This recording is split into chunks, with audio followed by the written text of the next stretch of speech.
guys, two things you should never talk about with people who you want to remain friends with is politics and religion. And today we're going to talk about politics. Please don't leave. Are you still here? Good. The leader of the free world will be chosen in the next 2 weeks. And if you have the opportunity to vote, it's so crucial that you take the time to do it. I'm not here to promote one candidate over another. I think we have enough information to last us a lifetime on both candidates. I'm so tired of this election cycle, and I'm sure you are too. The reason I wanted to make this video is to talk to you about voting for your local and state representatives. You know, those people who have signs on the lawns of your neighbors. These are the people that actually get stuff done that affects you directly. These are the people you need to be on a first name basis with.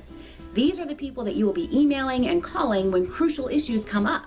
These are the people who are elected to listen to you and vote for what you want. So although it can be tempting to just vote straight ticket and be done with the whole process because you're sick of it, really investigate your candidates. See what they stand for and make sure it's close to what you stand for too. Bobblehead John Green has made some amazing voting videos over the last 3 weeks, and I'll link to them below. One of the most intimidating parts of voting for me is to know what to vote on the referendums. These are those long statements that are often very confusingly worded and have a lot of negative and positives that kind of cross each other out, so you don't know if you're voting for or against whatever the issue is. Fortunately for people like me, there is a wonderful website called Ballotpedia.org.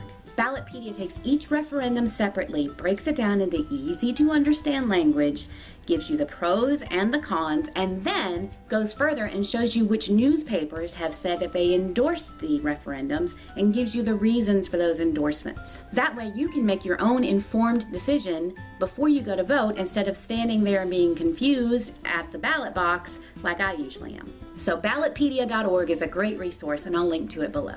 For someone with social anxiety, voting can be pretty intimidating, so I'd like to go through the process with you step by step so you don't have to be scared.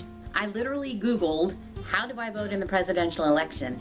And Google came back with its very own customized page for me because I have location on, and it showed me the dates that I'm allowed to vote early and the places that I can go to vote early. It also showed me where my polling place was if I wanted to vote on the date of the election. So here's what happens. You arrive at your polling place and there are signs that show you where to go into the building.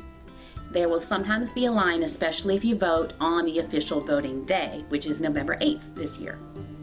For me, with social anxiety, there's only one part of the voting process that can be intimidating. There are people that the local candidates and sometimes the state candidates send to talk to you when you're waiting to vote. Now, there are rules about how far away they have to stay from the building and how far away they have to stay from the line, but sometimes as you go from your car to the line, they might come up to you and very nicely, very politely say, "Hi, I represent so-and-so who's running for thus and such. Do you have any questions? Can I help you make your decision?" They are very nice, even though I don't want to talk to them. And what I've found is some people actually stop and say, "Yes, I have a question," but for me, I just say, "I've already made up my mind, thanks," and they're very kind and very understanding and say, "Okay, great, we'll have a good day." But that can happen, so just be prepared for it. So once you've made it through the gauntlet of well-meaning campaign supporters, you stand in line for a little while. You then go into the voting area and you will be greeted by a very nice man or woman who will ask to see your identification. Now, you have to bring a picture ID with a signature on it. If you have a driver's license, that's a good one to bring. But I would recommend Googling what you need in your particular state so you're prepared. Depending upon where you are, you might have electronic voting machines or a paper ballot or a combination of both. I'll tell you what my experience has been. Now is a good time to mention that you can pre-fill out a sample ballot that you can print out from the internet. That way you don't have to be nervous about remembering all of your choices. Once they've confirmed your identity, they will print out your own ballot and you can go to a private voting booth that already has a pencil or a marker there and fill out your official ballot at your leisure. You are in no rush, no one is looking over your shoulder, no one is timing you, so take your time and make sure that you fill it out correctly. If you make a mistake, it is not a big deal. You take the ballot up to the nice person who gave it to you to begin with and you ask for another ballot and you start over again. Once you've decided that you've completely filled out your ballot the way you want it, there will be a table where there is another nice person, and truthfully, the people that work at the polls are so nice. They're volunteering their time. They are nice, they're not intimidating, they give you the right information, they're good people. There's nothing to be afraid of there.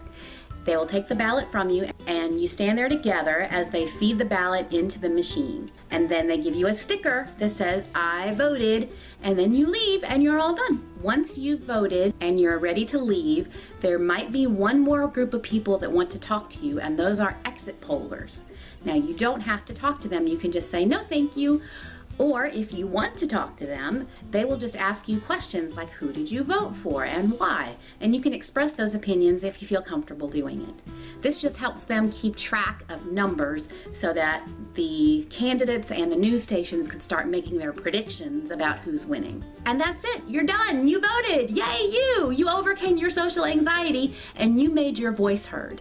Because remember, your voice is just as important as everyone else's. I hope that whatever candidate wins has a great policy for mental health access and treatment. I hope that you are doing well, and I will talk to you again next week. Keep smiling. Bye. For me personally, one of the most intimidating parts of the voting process is deciding what I'm going to vote on the referendums. These are the issues these are statements of, I don't know what a referendum is.